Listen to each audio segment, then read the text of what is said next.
ہے سننی چاہیے۔ دین اسلام صرف کہنے کی چیز نہیں، نہ ہی دین اسلام سننے کی چیز ہے، لیکن بہت افسوس کا مقام ہے کہ دین اسلام آج کانوں اور زبانوں تک ہی محدود ہے۔ دین اسلام اصل میں کرنے کی چیز ہے، یعنی جو بھی ہم سنیں اس پہ عمل کرنے کی کوشش کریں۔ اور اللہ کا 1000 بار شکر ادا کیا جائے تو کم ہے کہ اللہ نے فرمایا، ابھی امام صاحب تلاوت کر رہے تھے، ما غرک بربک الکریم، کہ کس چیز نے تجھے اپنے کریم رب سے غافل کر دیا ہے۔ یعنی اللہ تعالیٰ نے ہمیں دنیا میں احکامات بھی عطا فرمائے، ہر شعبے میں ہماری رہنمائی بھی فرمائی۔ اصل میں دعوت تب کمزور ہوتا ہے جب میں امام صاحب کو کچھ نہ دوں، اور کچھ نہ دینے کے بعد میں کہوں کہ آپ مجھ سے دور کیوں ہو رہے ہیں، یا پھر میں امام صاحب کے ساتھ کوئی بھلائی نہ کروں اور اس کے بعد میں کہوں آپ مجھ سے دور کیوں ہو رہے ہیں۔ لیکن اللہ کا دعویٰ ایسا کھوکھلا نہیں ہے۔ اللہ تعالیٰ نے ہمیں کامل اور اکمل احکام عطا فرمائے، ہماری زندگیوں پر احسان فرمایا کہ اللہ تعالیٰ نے ہمارے جسم کو صحیح سلامت رکھے، اور اللہ تعالیٰ نے ہمیں صحت بھی عطا فرمائی، اور ہمیں دنیاوی اعتبار سے اللہ تعالیٰ نے ہمارے سروں کو بلند بھی رکھا۔ آج ہمارے گھروں میں 2 وقت کی روٹیاں کھانے کو ہیں، ورنہ ہزاروں ایسے، لاکھوں ایسے لوگ ہیں جن کے پاس کھانے کو کھانے نہیں ہوتے، جو در در بھٹک کے 2 وقت کی روٹیاں مانگتے رہتے ہیں۔ ہزاروں ایسے لوگ ہیں جو ٹھنڈ کے موسم میں جن کے پاس لباس اور کپڑے نہیں ہوتے، چھپانے کے لیے سر چھتیں نہیں ہوتی۔ تو پھر ہماری یہ ذمہ داری بنتی ہے کہ جس رب نے اتنا احسان ہم پہ کیا ہے، ہم اس سے غافل نہ ہوں کسی بھی صورت میں۔ اور اللہ تعالیٰ قرآن مجید میں بہت صحیح دعویٰ فرماتا ہے اور پوچھتا ہے آپ سے، ما غرک بربک الکریم، کہ تمہیں تمہارے کرم فرمانے والے رب سے کس نے غافل کر دیا ہے۔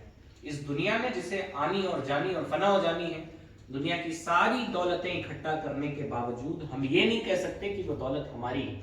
اور ہمارے بزرگوں نے تو فرمایا ہے کہ جو تم نے پہن کے پرانا کر دیا وہی تمہارا ہے، باقی جو تمہارے سپنے ہیں، لاکھوں کے کپڑے تم نے سجا کے رکھے ہیں اور تم نے بینک بیلنس بنا کے رکھے ہیں، تم یہ دعویٰ نہیں کر سکتے کہ یہ پیسے تمہارے کام آنے۔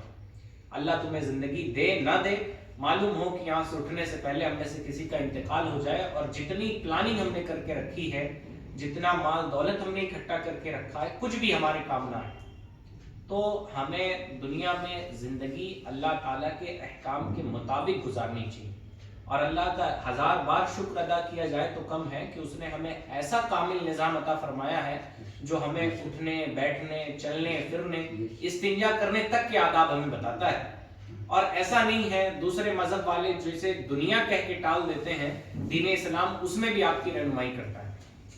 آپ کسی مذہب کے جاننے والوں سے جا کے پوچھیں کہ پڑوسی کے ساتھ کیسا سلوک کرنا چاہیے، وہ آپ کو ساری چیزیں کہیں گے، اچھا کرنا چاہیے۔ اور ہم نے تو اسٹڈی کی ہے، عیسائی مذہب کے علاوہ دنیا کے کسی مذہب میں پڑوسیوں کے حقوق پر کوئی خاص بات نہیں کی گئی، صرف یہی کہا گیا ہے جیسے عام انسانوں پہ دیا کرنی چاہیے ویسے ان پہ بھی کرنی چاہیے، وہ بھی انسان ہیں، ان کے ساتھ اچھا سلوک کرنا چاہیے۔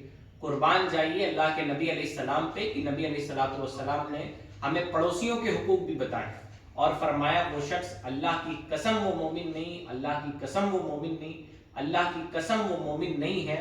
اور حدیث پاک کا مفہوم ہے کہ جو اپنے پڑوسی کی ضرورتوں کا خیال نہیں رکھتا، یعنی خود تو بھر پیٹ کھاتا ہے اور اسے اس کا پڑوسی خالی پیٹ سو جاتا ہے، تو جو اپنے پڑوسیوں کے حقوق کا خیال نہیں رکھتا، نبی علیہ السلام فرماتے ہیں اللہ کی قسم وہ مسلمان نہیں۔ اس کے بعد آپ دوستوں کے حقوق کے بارے میں پوچھیں، آپ کسی مذہب کے بڑے بڑے جانکاروں سے پوچھیں تو کہیں گے صاحب یہ دنیا داری کی باتیں ہیں، ہمیں ان سے کوئی مطلب نہیں، ہم تو دنیا چھوڑ چکے ہیں۔ دین اسلام، لوگ کہتے ہیں کہ دین اسلام پابندیاں لگاتا ہے، ایسا نہیں ہے۔ دین اسلام کے علاوہ جتنے مذاہب ہیں ان کا دھرم گرو بننے کے لیے، ان پر عامل ہونے کے لیے آپ کو دنیا چھوڑنی پڑے گی۔ دنیا کس معنی میں چھوڑنی پڑے گی؟ کہ آپ کو شادی بیاہ نہیں کرنا ہے، آپ کو دوست احباب نہیں پالنے ہیں، آپ کو گھر تک چھوڑنا پڑتا ہے۔ ہم نے 15 سال کی بچیوں کو ویڈیوز میں دیکھا ہے، ابھی حال ہی میں ایک بہت بڑا میلہ لگا ہوا تھا کمبھ کا، بہت سارے ویڈیو جاری ہو رہے تھے کہ 14 سال کی بچی نے سنیاس لے لیا، 15 سال کی بچی نے سنیاس لے لیا، 10 میں پڑھنے والی بچی نے سنیاس لے لیا۔ قربان جائیے دین اسلام پہ جو کہتا ہے کہ نکاح آدھا ایمان ہے، کبھی آپ سے نہیں کہتا کہ آپ شادی بیاہ نہ کیجیے۔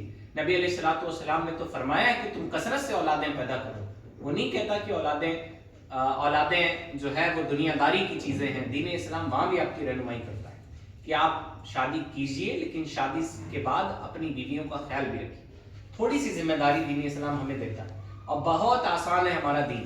فرمایا گیا الدین یسر، دین آسان ہے. کیسے آسان؟